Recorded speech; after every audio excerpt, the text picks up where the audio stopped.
A lot of men will lead with money, but then become upset when your expectation is for them to spend some of it on you. Ladies, men fully understand that in this dating game, there is a requirement for them to show up financially. However, a lot of men do not actually have the means to show up how they would like to financially. So what do? They lie, they cheat, they deceive, honey. Men will pretend to have that bag to lure you in, and then have the audacity, the cheek, the unmitigated gall, honey, to get offended when you expect them to spend some of it on you. The truth is that a lot of these men are not stingy. They're struggling. It is literally like applying for a job that you are underqualified for, lying on your CV about your experiences, and then what happens when they start asking you for references? You panic. And a lot of men's panic shows up in accusing women of being gold diggers, accusing women of being broke. And it's like, truly, we need to report these men to trading standards because you are not delivering what you're advertising. And while I agree that women, we do lead a little bit too much with money, that absolutely does not give men the right to pretend to be something they're not. A lot of men are using the illusion of money to get girls that are quite frankly out of their league. And I am here to nominate myself to tell men, if that girl is too expensive for you, leave her alone. Because if you know you need bread to date her, and when it's time to spend some of that bread, you're shuffling, shooing, hiding behind. Like, it's fine to date in your price range. And right or wrong, if you want the baddest, if you want the flyest, understand that they come with expectations. And respectfully, either meet those expectations or kick rocks. Now, like I always say, there's always an exception to the rule. For best results, assume it's not you. Mwah. Some false fantasy before you get in a relationship about how they're going to take you this place and that place. I remember I had a guy who was even writing it in his fucking notes, all the dates we're going to go on. And then you go on one day and then after that it's like nothing, no other dates after that. You're just chilling in each other's house. It's like, what the fuck? And then I remember I did ask him, I was like, I can't lie, like, I just feel like we're not going on enough dates. And he said, Melissa, I'm not gonna lie, like, if you're the type to constantly want to go on dates, I'm just letting you know I'm a homebody. No, you're fucking not. Because when it's time to make plans with the man them, yeah, and go out with the guys, all of a sudden you're free and you can go. You're doing brunch dates with the guy, you're going this place, you're going this place. Just say you love the man them and move on. I'm just saying, you know, if a guy does that, yeah, he just did that so he can take you on the first date so you can shut up, and then after that, like, he can get what he wants from you. Obviously, this is past experience, but I'm just letting you guys know, don't be as dumb as I was. So I dated this guy once who took me out on a first date, and then never again. But he would always have time to go out for cigars with the boys, and he would wait to get his hair cut right before. Meanwhile, I'm the one who got to see him in his crusty glory, while his homeboys got to see that fun, clean version of him. Also, that part she mentioned about writing down notes. So that same guy, during the talking, texting stage, I once mentioned that I was on my way to get Starbucks, and he asked me what my typical drink order was, and I told him, and he messaged me back some emojis that meant, like, writing this down, taking notes. I'll remember this for later, for future reference. Girl, this man not only lived in the hood, so basically like 25 minutes from any Starbucks, but he was also not a kind soul and would never be the type to get me Starbucks once I met him in person. I don't think he actually did one nice thing for me in a genuine way, actually. What's up, guys? These are 5 things which a lot of guys lie about in the first stages of dating. So one has to be lying about your background. So a lot of guys lie and pretend they're more affluent and they're from a better background than they really are. They think that's going to impress girls, it really doesn't. And others, they want to be badasses, so they pretend they're from a rough background to try and seem like a bad boy who's marginalised and they're a bit mysterious. 2 has to be the real timeline for when he broke up with his ex. So guys who've just broken up with their ex notoriously always lie. They don't want girls to think they're on the rebound, so they're always going to say, it was about 2 years. Very rare that's true. 3 is a pretty obvious one. It has to be their job and their financial status. So dudes always do this. They elaborate everything, they big everything up. So if he's indicating that he's a hotshot banker, then he probably works in a bank on the front desk. 4 has to be social connections. So guys love to indicate or even straight up lie that they know famous people, affluent people, influencers. So take any of that with a pinch of salt. If he says he knows someone, I wouldn't trust him unless they follow him on Instagram. And 5, and probably the most important of all, is that guys lie about how much they like you. So remember, all the sweet nothings, all the compliments. If he's a good talker, he's got good banter and he's confident, he could just be sweet talking you, so make him wait before you go home with him. Why do men tell you that they're going to do all of these amazing things for you and never do them? This is actually called future faking. And some men will pretend that there's a future there so they can get a little further with you. You'll let your guard down. You might, soften some of those boundaries. When you think there's a future, when you think he's going to really be there, he's going to tell you in June, I want you to meet my mom around Christmas. I want you to do these things. Next year we're going to do this, and maybe you'll be my wife someday. Maybe you'll have my kids someday. That man knows good and well he never wants to do those things. But if he can convince you that he wants to do those things with you and you really believe it, he can get a little further with you. Future faking is how some men get further with women when they promise you the moon and never plan on delivering any of it. You'll know that it's future faking because there's no action behind any of these words. There's no flights being booked, no hotels being booked. Nothing is changing. Not taking time off of work. None of that. It's just talk, and talk is cheap. Don't act impressed. Don't act excited. Just make them prove it. Men be lying because y'all be believing them. Works. If it didn't work, men wouldn't do it. If you required a man to actually show you his true character through actions for a substantial amount of time, I'm talking seasons of his life, to verify all the things that he is saying he is or he ain't, before you gave him pieces of yourself you can't get back, these wouldn't be able to do it. They would not be able to fool you consistently. But you take what a man says. He's bombing you with love because maybe your defense system ain't together. Your discernment ain't sharpened. Your discipline isn't there for you to say, you know what? Although I like this man, let me wait before I give him something I can't get back until I verify this man is who he is. You don't do that. So instead of you doing that, you want that deceiver, that gaslighter, that person that is used to lying and getting good results because he lies. You want him to change. So I don't have to do proper vetting myself. At some point, you got to say, I need to be better. I need to stop giving that ain't earned it through time. I gotta stop allowing a man's words to dictate my actions.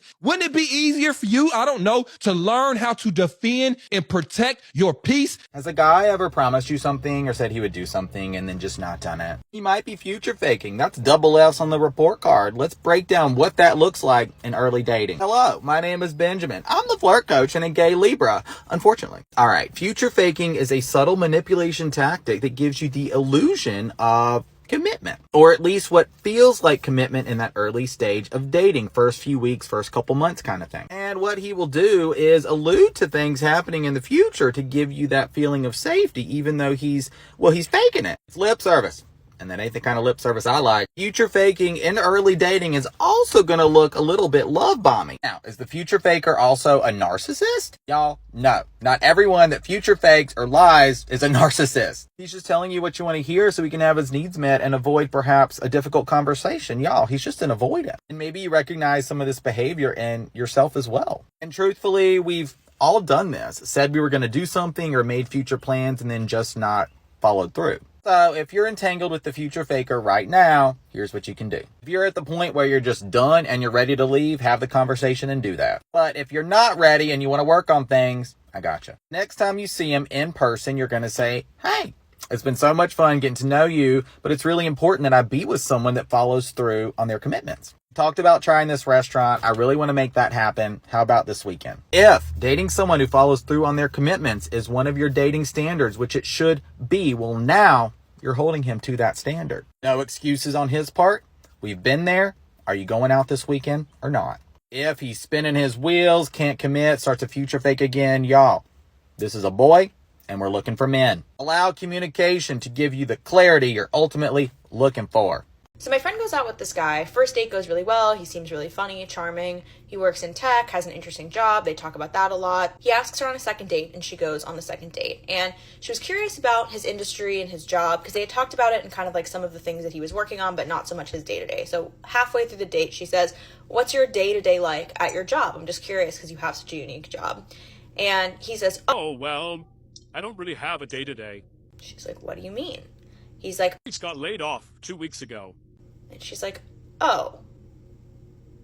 But on our last date, which had been like maybe 3 days before, you gave me all these details about your company and who you worked for and a project you were working on, but you'd already been laid off at that point, right? And he's like, yeah, I'd been laid off for like a week and a half at that point.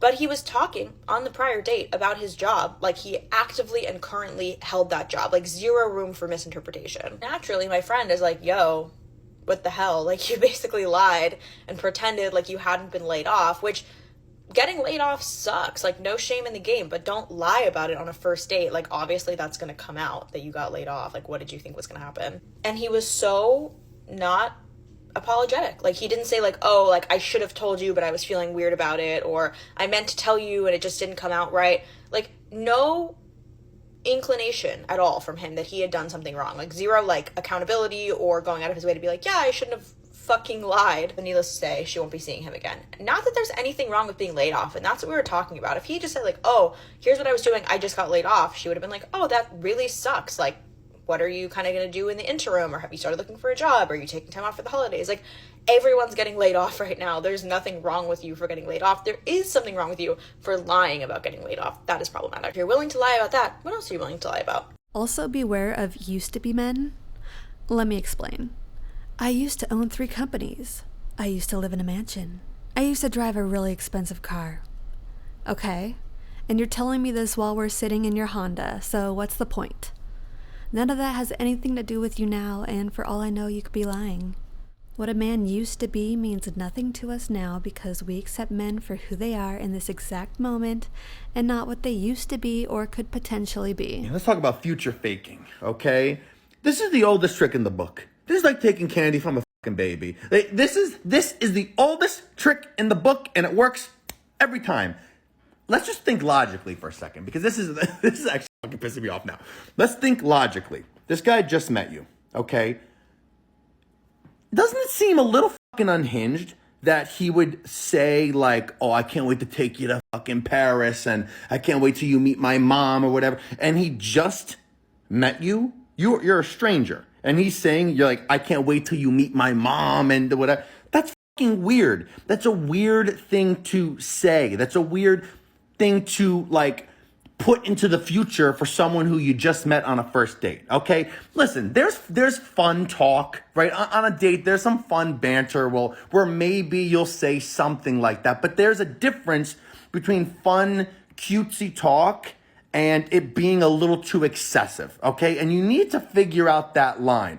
I'm not in your brain, so when you're on a date, you have to figure this out for yourself, obviously. But like, a cute little joke here and there is fine, but like, when it goes a little too much and they keep, and it follows through with the texting, and it's just like, he's acting like your boyfriend already after like a date or two within the first week, that's a red flag. That is a flag waving high in the sky.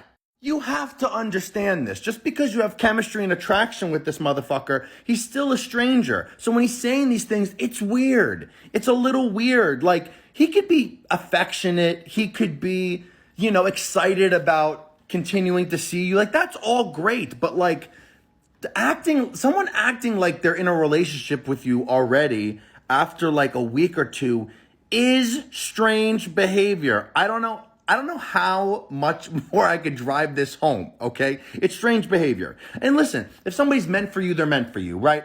I agree with that. People say that all the time. But you have to keep somebody at arm's distance because, first of all, if the guy's meant for you, even if you kind of take things a little bit slower, he's meant for you, right? So it's going to work out. So why do you need to see this person 100 miles an hour from date number 1, start talking like, hey, baby, yeah, I can't wait to take you on trips and do all these, like, that type of talk early on is kind of, like I keep saying, it's weird. It's very weird. So you might as well like keep things a little arm's distance. You're like, okay, I love how things are feeling. This feels great. But until I see this type of consistency for at least a month, I can't believe it.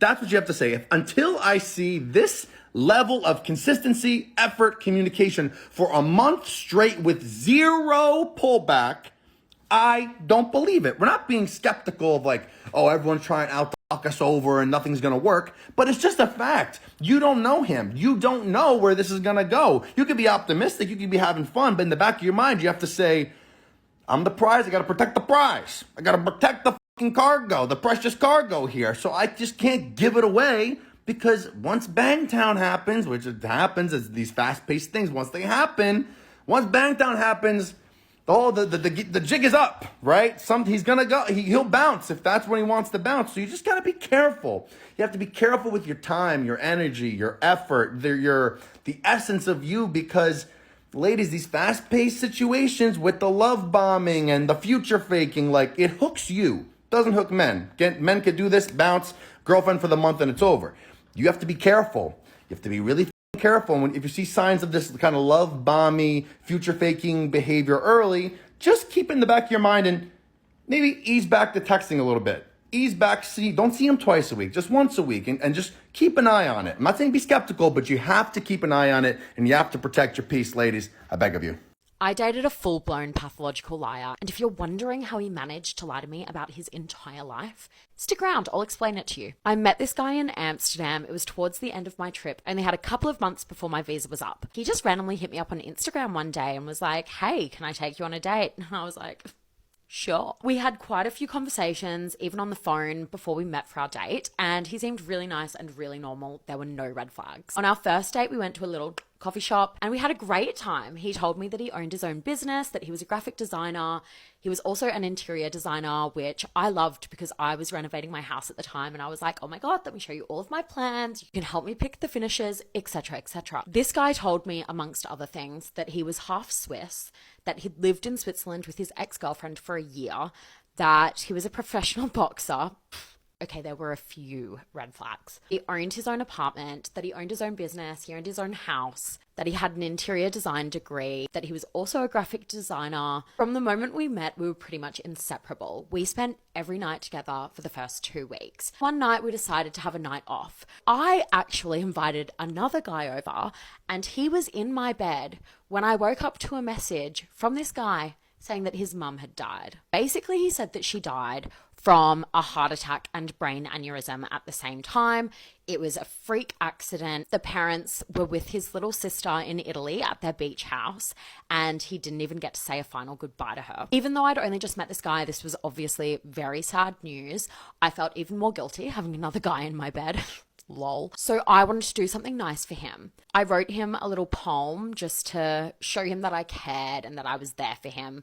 I also got him some chocolates and a bottle of wine, just as a nice little gesture. He also lived in a different town to Amsterdam, which was about half an hour to 45 minutes out of the city. For this reason, we always went to my house because there was a lot more happening in Amsterdam than there was in this random small town. I used to sublet my apartments, so every so often there'd be a bit of a gap between subletting one apartment and starting my sublet at the next apartment. It was coming up to one of those gaps, and this guy actually said that I could come and stay with him for a week. However, when the mum died, obviously I was like, oh my God, no, you need your space. I won't impose. I'll sort myself out. Don't worry about it. But since he'd invited me to come and stay at his house, I never questioned whether the house actually existed. Not only that, he'd invited me and all of my friends to one of his professional boxing matches.